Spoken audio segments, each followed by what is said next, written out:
The White Dress is the second book by Nathalie Léger that I've translated, after Sweet for Barbara Loden, published in 2015.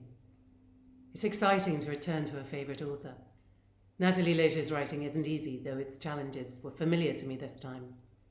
Her prose reminds me of that of Virginia Woolf. It's poetic, elusive, and dense with meaning. She pays great attention to how a sentence hangs, its sound and rhythm. Words like beads, strung on a wire, every sentence tense and precise.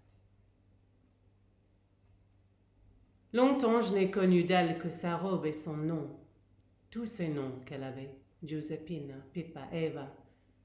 Elle en changeait selon les jours. C'est ce que j'ai appris, et on ne sait pas si c'était pour mieux se dissimuler ou pour mieux s'exposer, si c'était pour se fuir ou pour mieux se comprendre. 5, disent certains. Je n'en connais que 3.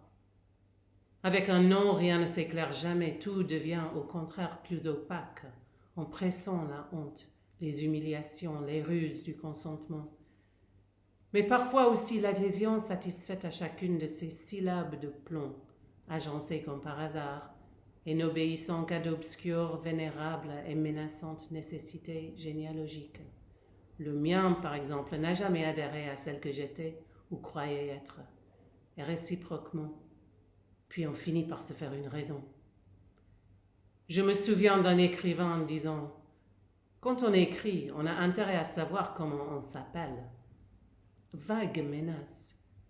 Ainsi, je n'écrirai jamais. Ma seule chance, c'était d'avoir mal compris.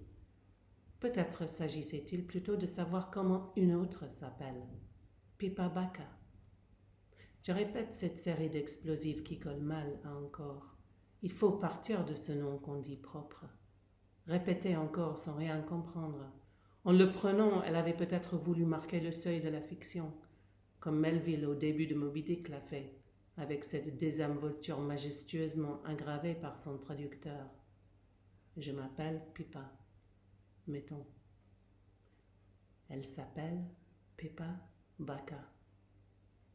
Elle est morte à 33 ans. For a long time, the only things I knew about her were her dress and her name. All the names she had, Giuseppina, Pippa, Eva. I found out she changed name depending on the day, and who knows if it was in order better to conceal herself or to expose herself, if it was in order to escape herself or to understand herself. 5 names, according to some, though I only know of 3. With a name, nothing is ever clear. On the contrary, everything becomes more opaque. There's a sense of shame, humiliation, stratagems of consent, but sometimes also a kind of smug compliance with each of those leaden syllables, ordered apparently haphazardly, obeying some obscure, long-standing, intimidating genealogical requisites. Mine, for example, has never corresponded to who I am or who I think I am, and vice versa, though eventually you end up resigning yourself. I remember a writer saying that when you write, you'd be well advised to know what your name is. Vague threat. In which case, I will never write. My stroke of luck was that I misunderstood. Maybe it was more a question of knowing what someone else was called. Pippa Bacca. I repeat this series of plosives that has nothing to do with any actual body. You have to start with the name, the so-called proper name. Keep repeating it without understanding anything. When she took it, it was perhaps with the intention of marking the threshold of fiction, as Melville does with majestic nonchalance at the beginning of Moby Dick. Call me Pippa. Her name was Pippa Bacca. She died when she was 33.